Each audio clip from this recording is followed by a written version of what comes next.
Olá, caros irmãos em Cristo, sejam todos muito bem-vindos à nossa Casa de Bezerra, virtualmente aqui em nosso canal no YouTube. Aqui estamos mais uma vez para falar, sentir, refletir e nos harmonizar com o estudo do Evangelho de Jesus à luz da doutrina espírita.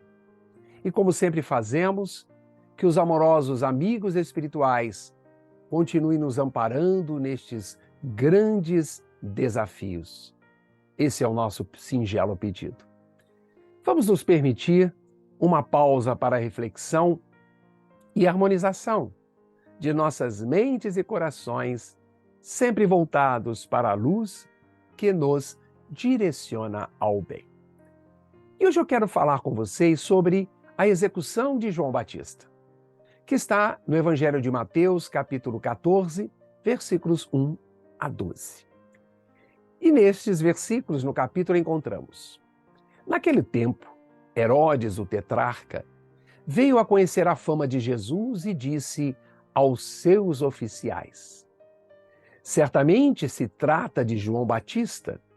Ele foi ressuscitado dos mortos e por isso que os poderes operam através dele. Herodes, com efeito, havia mandado prender, acorrentar e encarcerar João por causa de Herodíades, a mulher de seu irmão Filipe. Pois João lhe dizia: não te permito tê-la por mulher. Queria matá-lo, mas tinha medo da multidão, porque esta o considerava profeta. Ora, por ocasião do aniversário de Herodes, a filha de Herodíades dançou ali e agradou a Herodes. Por essa razão, prometeu, sob juramento, dar-lhe qualquer coisa que pedisse. Ela, instruída por sua mãe, disse: dai-me aqui num prato a cabeça de João Batista. O rei se entristeceu. Entretanto, por causa do seu juramento e dos convivas presentes, ordenou que lhe dessem e mandou decapitar João no cárcere. A cabeça foi trazida num prato e entregue à moça, que a levou à sua mãe. Vieram então os discípulos de João, pegaram seu corpo e o sepultaram. Em seguida, foram anunciar o ocorrido a Jesus. João Batista, o precursor, foi aprisionado por ordem de Herodes, o tetrarca, também chamado de Herodes Antipas, e permaneceu acorrentado no cárcere por quase um ano, antes de ser executado desta forma sombria. Herodes era o mais novo dos 3 filhos de Herodes o Grande, denominado Rei dos Judeus pelos romanos, e de sua esposa Maltace.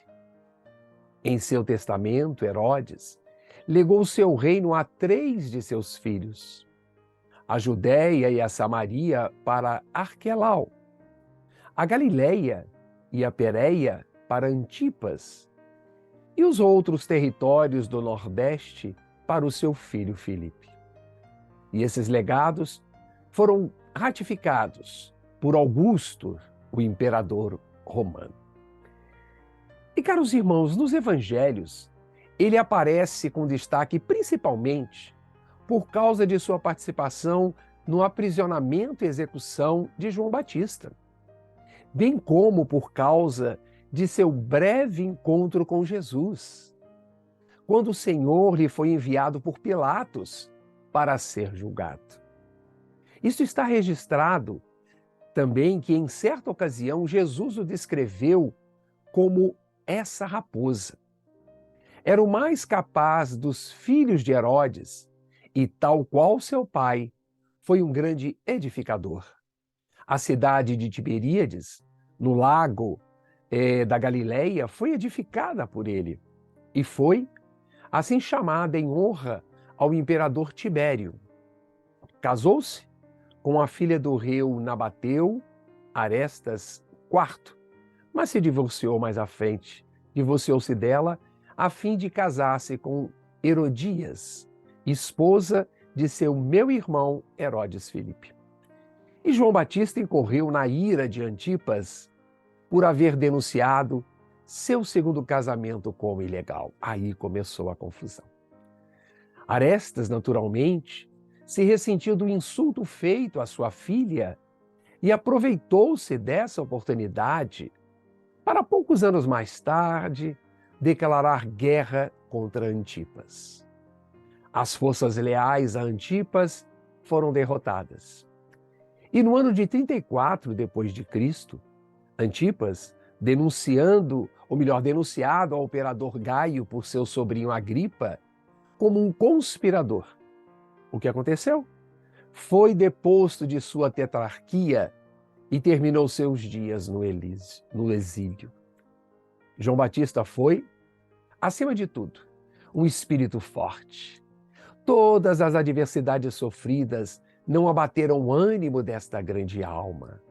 João Batista permaneceu fiel a Deus e a Jesus até o término da sua jornada terrestre. Foi abatido pelas forças do mal, mas jamais foi vencido e cumpriu, com honra extrema, a sua divina missão. E o Espírito Humberto de Campos esclarece um pouco mais a respeito, quando nos diz que, transcorridos alguns anos, vamos encontrar o Batista na sua gloriosa tarefa de preparação do caminho de verdade, precedendo o trabalho divino do amor que o mundo conheceria em Jesus Cristo. João, de fato, partiu primeiro, a fim de executar as operações iniciais da grandiosa conquista que estaria por vir. Vestido de peles e alimentando-se de mel selvagem, esclarecendo com energia e deixando-se imolar, sacrificar em testemunho a verdade, João Batista precedeu a lição da misericórdia e da bondade. E o mestre dos mestres quis colocar a figura franca e áspera do seu profeta no limiar dos seus gloriosos ensinos. E é por isso que encontramos em João Batista um dos mais belos símbolos de todos os imortais do cristianismo. Salom representa a futilidade do mundo. Herodes e sua mulher, o convencionalismo político e o interesse particular. Porém, João Batista era a verdade, e a verdade, na sua tarefa de aperfeiçoamento, dilacera e magoa, deixando-se levar aos sacrifícios extremos. Como a dor que precede as poderosas manifestações da luz no íntimo dos corações, ela recebe um bloco de mármore bruto e lhe trabalha as asperezas para que a obra de Deus, do amor, surja na sua pureza mais divina. João Batista foi uma voz clamante do deserto, operário da primeira hora. Ele é o símbolo rude da verdade, que arranca as mais fortes raízes do mundo para que o reino de Deus prevaleça nos corações humanos. E ainda Humberto de Campos nos diz, exprimindo a austera disciplina que antecede a espontaneidade do amor, a luta para que se desfaçam as sombras do caminho, João, o primeiro sinal do cristão ativo, em guerra contra as próprias imperfeições do seu mundo interior, a fim de estabelecer em si mesmo o santuário de sua realização com Cristo. Foi por essa razão que dele disse Jesus: dos nascidos de mulher, João Batista é o maior de todos. Que maravilhoso relato do Espírito Humberto de Campos. E com estes relatos, vamos aproveitar esses momentos de reflexão e agradecer aos amigos espirituais por nos permitir falarmos estas coisas, por relembrar estes espíritos iluminares que não só fizeram, mas continuam fazendo até hoje pela harmonização do nosso querido planeta Terra.